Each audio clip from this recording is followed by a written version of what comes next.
Aujourd'hui, on va parler d'un sujet qui revient très souvent dans les consultations des sexologues du monde entier et qui pourtant reste entouré de doutes, de silence et parfois même de honte.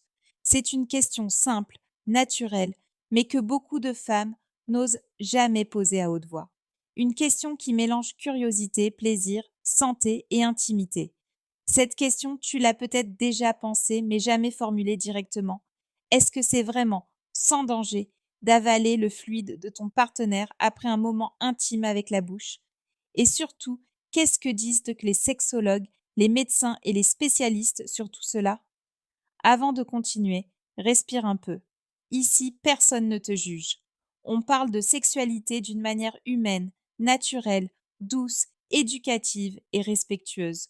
L'objectif n'est jamais de choquer, mais d'accompagner, d'expliquer et de te donner des réponses que tu mérites d'avoir avec maturité et sensibilité.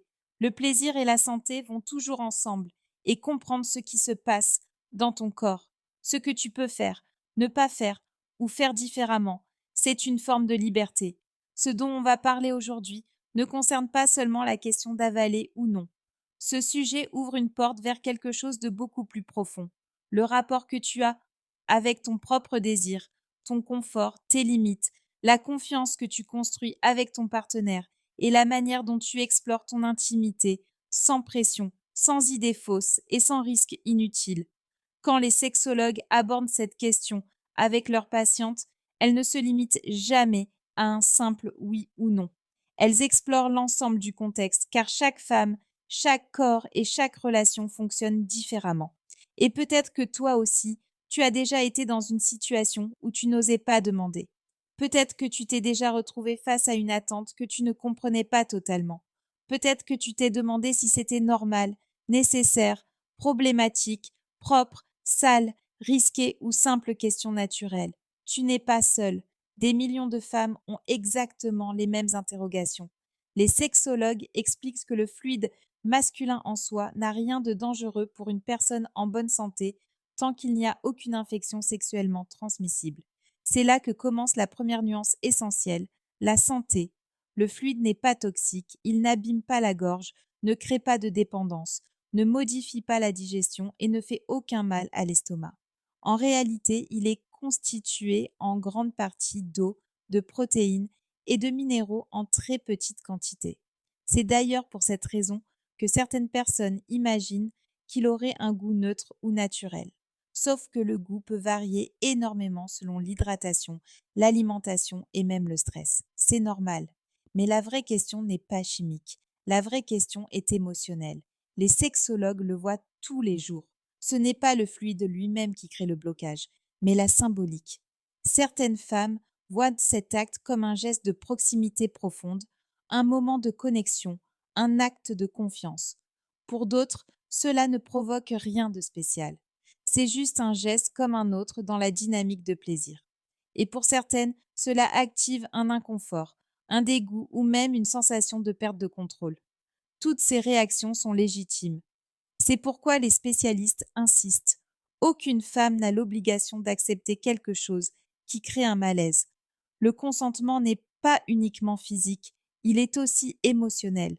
Si tu fais quelque chose parce que tu en as réellement envie, parce que tu es à l'aise, parce que tu ressens de la connexion, alors tout se passe d'une manière fluide et saine. Mais si tu fais quelque chose par pression, par peur de décevoir ou parce que tu crois que toutes les autres le font, alors ce n'est pas un choix libre et ce n'est pas positif pour toi. Les médecins signalent aussi un point essentiel.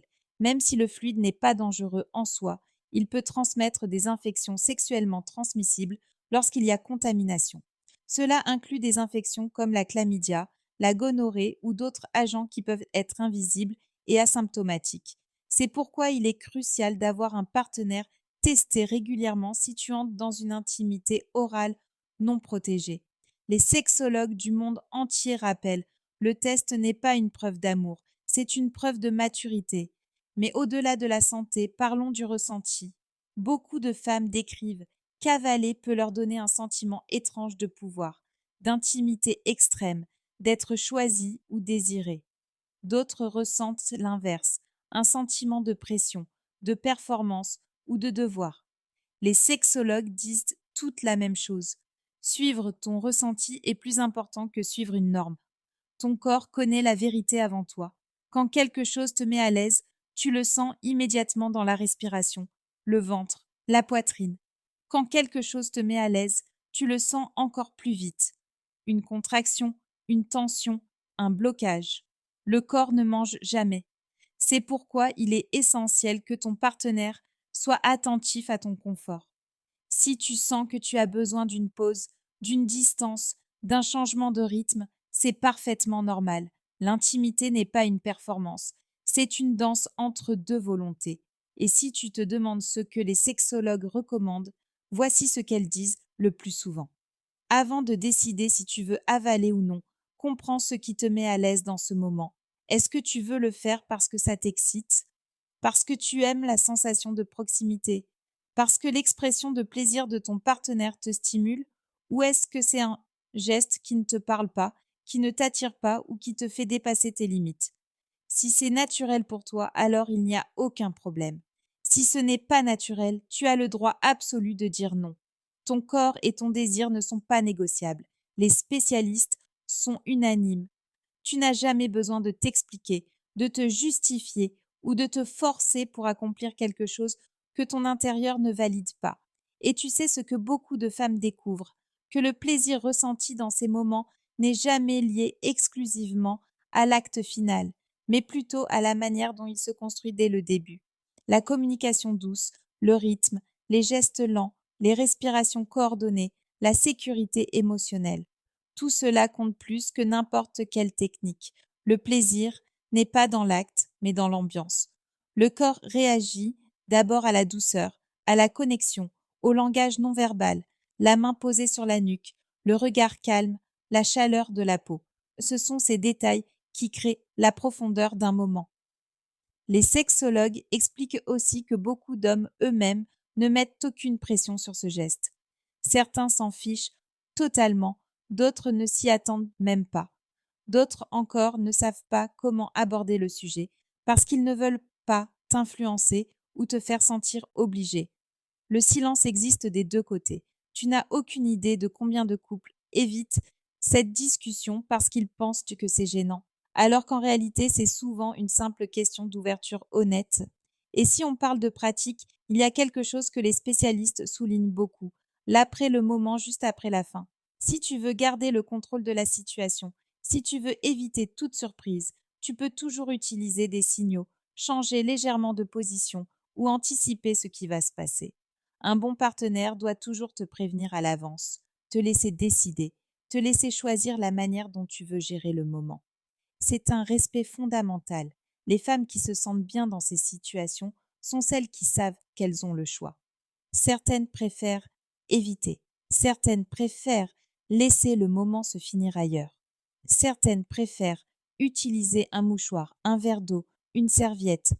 Tout est normal, absolument tout. Les sexologues répètent toujours: la liberté sexuelle n'est pas de faire tout, mais de choisir ce qui te fait du bien. Et si un jour tu décides d'essayer, mais que tu changes d'avis ensuite, ce n'est pas grave. Tes préférences évoluent, ton corps change, ton désir aussi. L'intimité est vivante. Peut-être qu'aujourd'hui, tu n'aimes pas, peut-être que demain, tu aimeras, peut-être que tu ne voudras jamais. Tout est acceptable. Ce qui compte, c'est que tu ne t'oublies jamais dans le processus. La sexualité n'est pas un devoir, mais un échange. Ce n'est pas une exigence, mais une exploration. Ce n'est pas une preuve d'amour. C'est une manière de vivre un plaisir partagé quand il existe réellement. Ta liberté, c'est de choisir. La liberté de ton partenaire, c'est de te respecter. Alors, pour répondre de manière claire, douce et scientifique à la question que tant de femmes se posent, oui, tu peux avaler si tu en as envie, si ton partenaire est en bonne santé, si tu te sens à l'aise et si cela correspond à ton désir. Non, tu n'as pas besoin de le faire si tu ne le veux pas. Et non, cela n'a rien d'obligatoire, rien de normal ou anormal. C'est un choix intime, personnel, émotionnel et profondément lié à la confiance. La sexualité, lorsqu'elle est bien vécue, ne crée jamais de pression. Elle crée de la liberté. Monsieur,